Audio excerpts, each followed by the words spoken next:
the inner rocker sits inside of the outer rocker, just right up in that channel. And that gap that you see there between the inner rocker and the outer rocker, that's where your weather stripping sits. Well, at any rate, on the high hump floor pan, that ledge is about 3/8 inch too high, and you can't get your outer rocker in place. So I actually just made my own inner rocker with the channel, which was much easier than trying to deal with that. And it worked out good.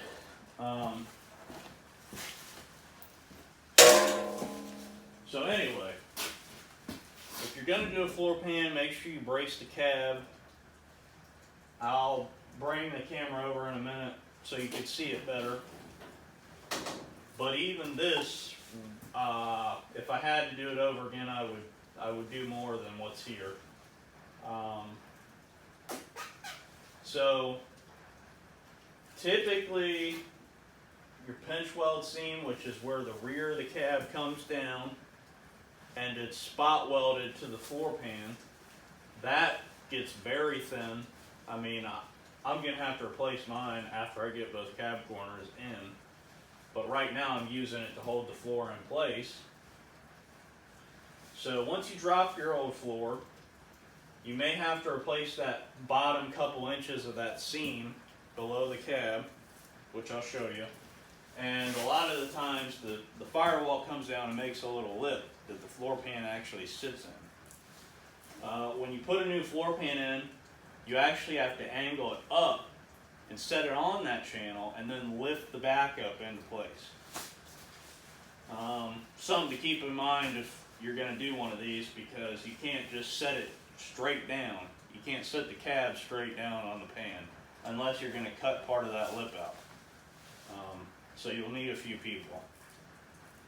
What else can I tell you? So after you get your firewall patched where you need it, you make sure your rear seam is good. The back of the cab is at least good enough to hold what you got.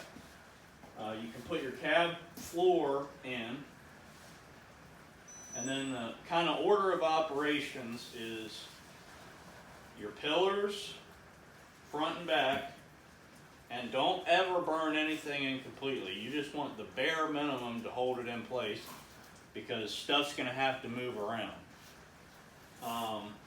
So you get your pillars in place, you get your cab corner in place, and then you start fitting your outer rocker. Best thing to use are self-tapping screws, and I found, let's see,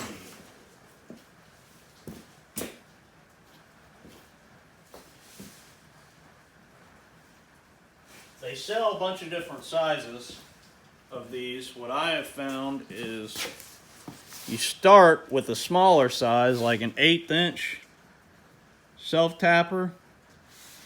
Let's see if you can see this. And you're going to take all this stuff off 100 times and put it back on, and your hole's going to wear out. So it won't, when you screw these in, they won't be held tightly in place because the threads have kind of enlarged the hole. So buy two sizes. You buy the smaller one, and then you buy the next size up. And if you go to Lowe's or something, they sell the smaller 1/8 inch self-tapping screws like this. And then if you go in like the roofing section, they sell the kind with the rubber washer on it. And these are nice because you get the next size up and they hold it really tight, but they've also got this washer there that kind of helps hold your pieces in place too. So anyway, for the most part, your cab corner you'll have to tack in place, because there's not really a good way to use these screws. And same thing with your pillars, but your rocker, you're definitely going to want to use these. And if you're doing your outer rocker, you have to have your door on, and you have to have your fender on, because this lip right here needs to match the fender. And you know, some people do that without putting the fender on, but what they don't realize is your core support doesn't really move either. So if that's at the wrong angle or something, that little lip, you're going to have a lot of problems when you go putting your core support on your frame and trying to put your fender up and match it.